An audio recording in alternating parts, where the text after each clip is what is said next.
What's an oh moment where you realized you've been doing something the wrong way for years?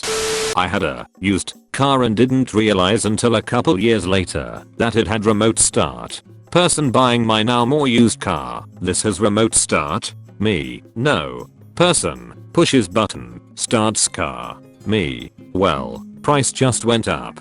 Never mind, I'm keeping it.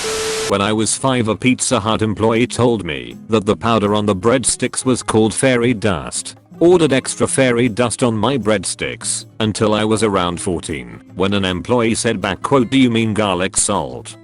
It still devastates me to realize how obtuse I was. I worked at Pizza Hut from 16 to 21. We called it fairy dust. I had to Google this. I'm legit shocked again by this damn powder. So it appears the first employee in my story wasn't messing with me, and the second employee wasn't a knowledgeable member of the team.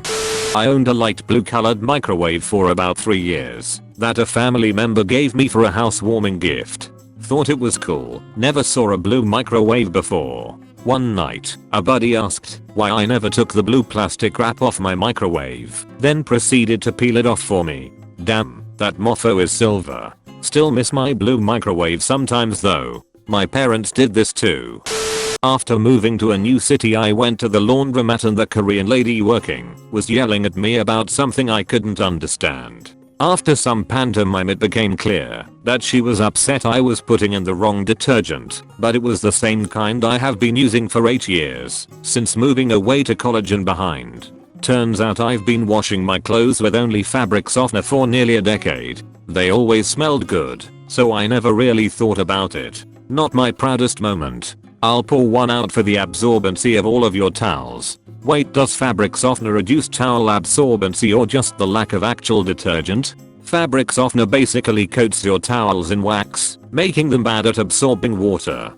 My family always had a cup next to the bathroom sink in case you needed to rinse your mouth after brushing your teeth or maybe get a quick drink of water in the middle of the night. My grandma had the same cup at her house. I used it for years whenever I was thirsty. One day she saw me doing this and said, "Don't use that cup.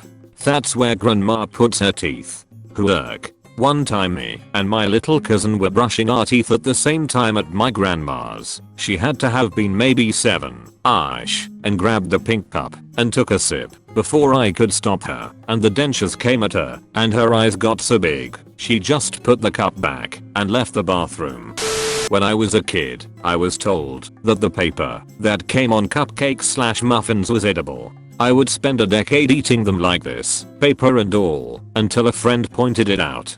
I would be so terrified of you if I saw you do this. This is the first comment in this thread that's had me laughing out loud for about 30 seconds. Thank you for that. Did you see that?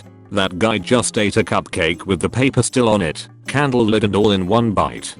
Travel frequently for work and only just noticed that most laptop bags have a strap to place over a rolling suitcase handle. That's what that freaking thing is for. I would probably look like Megamind if I learnt as much in school as I do on this app.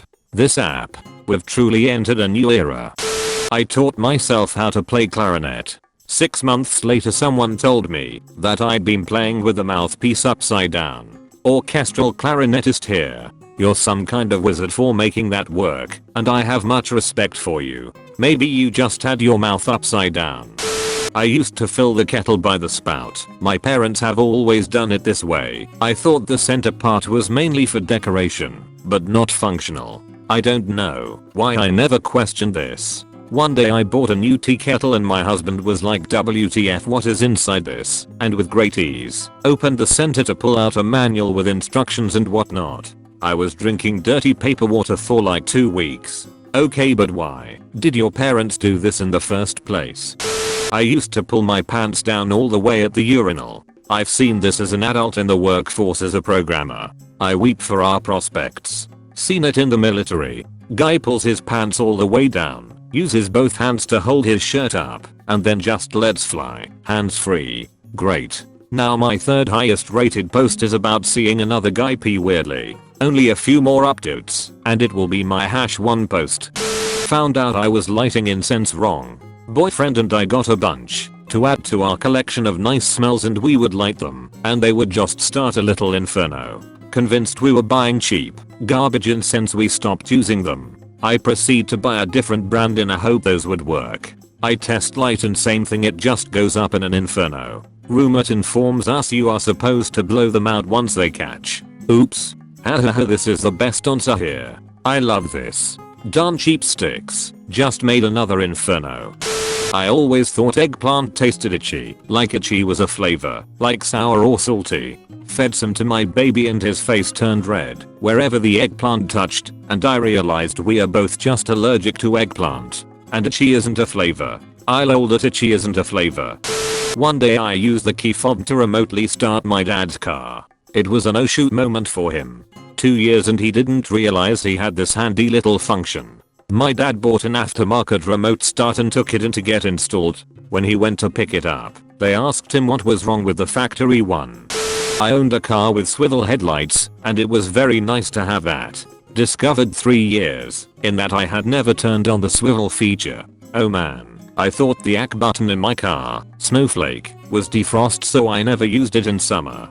Frick, did I feel dumb 2 years.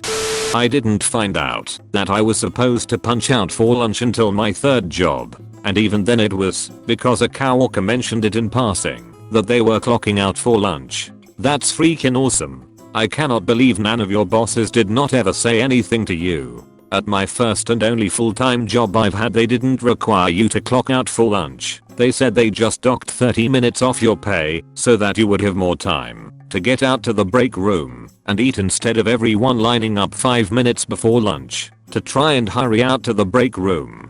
Not mine, but my dad has been spelling his name wrong his whole life. He's 51. His name is Jeffrey, and he's been spelling it like that since he learned how to spell his name. A few months ago my mom pulled out his birth certificate and we all learned it's actually spelled Jeffrey. Not sure if he spells it correctly now, but it was definitely an oh shoot moment for him. Grandfather thought his name was Harvey his whole life. Got his birth certificate at 65 and it's Harmon. My aunt and uncle gave my grandmother a copy of her birth certificate for her birthday. Apparently she had never had one. On her 77th birthday, she found out she was actually 78. Living in a foreign country where I was actively learning the language. Social cues go a long way when learning a language on the spot. That being said, someone once said a phrase to me while serving a hot dish, which I assumed as meaning excuse me. After going through crowds and lines, replicating the same phrase in an attempt to be respectful of those around me, I abruptly found out that the phrase actually meant enjoy. Hindsight completely makes sense. The odd looks I would get by saying enjoy while squeezing past people all of a sudden made sense. Part of me was hoping you've been announcing that you're a hot dish while passing by people for all these years. Hot dish. Coming through. Hot dish. It wasn't very long, but when I was learning to drive my dad was explaining the rule of thumb regarding a safe distance to be behind the car in front of you. I thought it meant to hold your thumb up, and if your thumb didn't cover the entire car you were too close to it. When he caught me doing that he asked me what I was doing. When I explained he burst out laughing, then considered it and concluded it wasn't a bad idea, but perhaps a bit distracting. Also every other driver thinks you're a super friendly guy or a bit passive aggressive.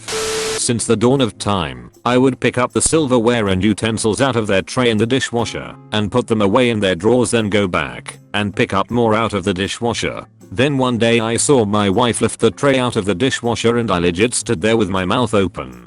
God damn it. I knew that thing moved because I've removed it and changed it around to make pans or big dishes fit better, and I've still been going back and forth for the silverware. No one really ever told me you don't need to buy shoes with the back quote 2 finger space in front of the toes after your feet stop growing. I had been buying an entire size too big until about age 23.